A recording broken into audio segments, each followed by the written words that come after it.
Iran और Israel के युद्ध में जैसे ही सीज फायर का ऐलान किया गया, वैसे ही भारत को अरबों खरबों रुपए का फ़ायदा हो गया। इन फ़ायदों को आज मैं आपको बताने वाला हूं। इसे हम 4 भागों में बांटकर डिस्कस करेंगे कि भारत को ये जो अरबों खरबों डॉलर का फ़ायदा हुआ है, यह 4 हिस्सों में हुआ है। बता दें कि आपने बहुत ही कम ये सुना होगा कि जब 2 देश लड़ रहे हों तो तीसरा देश जो न इस युद्ध में इन्वॉल्व है, न इस युद्ध का समर्थन कर रहा हो, उसका फ़ायदा हो जाए। आपने यह भी बहुत रेयर सुना होगा कि जब 2 देशों का युद्ध विराम होता है तो उस देश को फ़ायदा हो जाता है कई बार कि जो उस युद्ध में इन्वॉल्व भी नहीं था, न तो डायरेक्ट इन्वॉल्व था न ही इनडायरेक्ट इन्वॉल्व था। ऐसा ही कुछ भारत के साथ हुआ।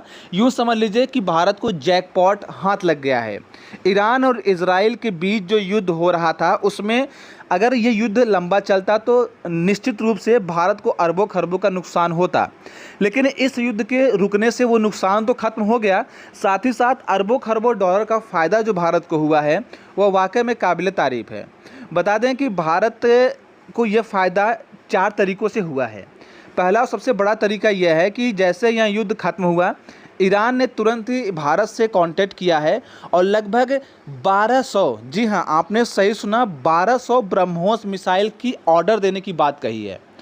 यकीन मानिए कि अगर यह डील हो जाता है तो यह दुनिया का सबसे बड़ा डिफेंस डील होने वाला है। 1200 ब्रह्मोस मिसाइल पहली बार भारत से कोई खरीद रहा है। सिर्फ भारत से नहीं बल्कि पूरी दुनिया में आज तक किसी भी देश को इतने लार्ज स्केल पर किसी भी प्रकार के डिफेंस इक्विपमेंट का ऑर्डर नहीं दिया गया। अगर ये 1200 ब्रह्मोस मिसाइल का डील ईरान के साथ हम करने में सफल हो जाते हैं तो यकीन मानिए भारत फिर से सोने की चिड़िया बनने की ओर अग्रसर हो जाएगा। अब मैं ऐसा ये क्यों कह रहा हूँ कि अगर ये डील हो जाता है तो भारत को फ़ायदा होगा? इसके पीछे कई कारण हैं। पहला कारण ये है कि अमेरिका और इजराइल भारत के ऊपर ये प्रेशर बनाएंगे कि आप ब्रह्मोस किसी भी कीमत पर ईरान को मत बेचो, क्योंकि देखा जाए तो अमेरिका और इजराइल के साथ भारत के अच्छे रिलेशन हैं, ईरान के साथ भी अच्छे रिलेशन है, लेकिन ईरान के साथ भारत का जो इंटरेस्ट है वो 2 लेवल पर है। पहला लेवल यह है कि ईरान जो है भारत को तेल सप्लाई करता है, और दूसरा रीज़न यह है कि ईरान के चाबहार पोर्ट पे भारत का मिलियंस ऑफ डॉलर इन्वेस्ट है। लेकिन अगर ये डील हो जाता है तो भारत और ईरान के बीच संबंधों की एक तीसरी कड़ी निकलकर सामने आएगी और वो होगी डिफेंस डील की। फिर इसके बाद ये डील हो जाने के बाद यकीन मानिए ईरान हमेशा अब भारत के ऊपर डिफेंस रूप से कहीं ना कहीं देखा जाए तो पूरी तरीके से निर्भर होता हुआ नज़र आएगा। क्योंकि ईरान इसलिए भी निर्भर हो जाएगा क्योंकि ईरान के पास देखिए बहुत सारा क्रूड ऑयल है। ईरान को पता है कि अगर मैं भारत को पैसा देने में असफल रहता हूं तो मैं उनको क्रूड ऑयल बेच दूंगा।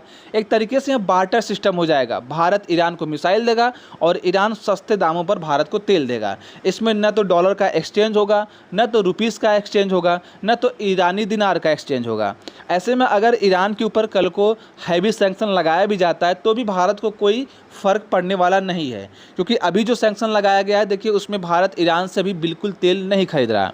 लेकिन अब ये मिसाइल का डील जो है यह होना बहुत मुश्किल लग रहा है, क्योंकि इसमें बहुत सारे वर्ल्ड सिनारियो नज़र आएंगे। हालांकि देखना यह है कि भारत इसे कैसे टैकल डाउन करता है। अब बताते हैं कि दूसरा फ़ायदा क्या हुआ है। अब इस युद्ध की समाप्ति के बाद बताया जा रहा है कि ईरान के साथ और अमेरिका के साथ कुछ ऐसे डील होने वाले हैं जिससे ईरान के ऊपर लगा हुआ सैंक्शन हट जाएगा, तो उसमें भारत को डबल फ़ायदा हो जाएगा। पहला फ़ायदा ये होगा कि भारत अब ईरान से तेल मंगा पाएगा, क्योंकि ईरान से तेल मंगाना बहुत ईजी होता है, रास्ता भी सरल है और बहुत नज़दीक है। दूसरा फ़ायदा ये होगा कि चाबहार पोर्ट जो भारत बना रहा था अभी फ़िलहाल रुका हुआ है, वहाँ पर भारत फिर से डेवलपमेंट का काम कर देगा। तो आपको मैंने 3 फ़ायदे दिखा दिए कि ईरान के साथ। अब चौथा और सबसे बड़ा फ़ायदा ये है कि ईरान के पास बहुत भारी मात्रा में सोने का भंडार है और ईरान उन सोने के भंडारों को बेच करके भारत के अंदर इन्वेस्टमेंट करना चाह रहा है, क्योंकि ईरान को पता है कि अगर अपने पैसे को जगह जगह पर नहीं बिखेरा गया तो कल को ऐसे युद्ध होगा, या फिर कल को मान लीजिए कि अगर अमेरिका अगर किसी तरीके का फिर से अटैक करता है और न्यूक्लियर बम बनाने में ईरान फेल होता है तो भी सैंक्शन लगाए जाएंगे। और ये भी है कि ईरान कल को न्यूक्लियर बम बनाने में सफल होता है तो भी सैंक्शन लगाए जाएंगे। ऐसे में अगर ईरान के कुछ कंपनियां भारत में रहेंगी तो कहीं ना कहीं से देखा जाए तो भारत को ईरान बहुत सिक्योर देश मानता है, क्योंकि चाहे अमेरिका ईरान पर युद्ध करे, चाहे रसिया ईरान की हेल्प करे, इन दोनों कंडीशन में भारत बहुत न्यूट्रल रहता है। तो ऐसे में भारत को एक सेफ़ जगह माना जा रहा है ईरानी इन्वेस्टर के लिए।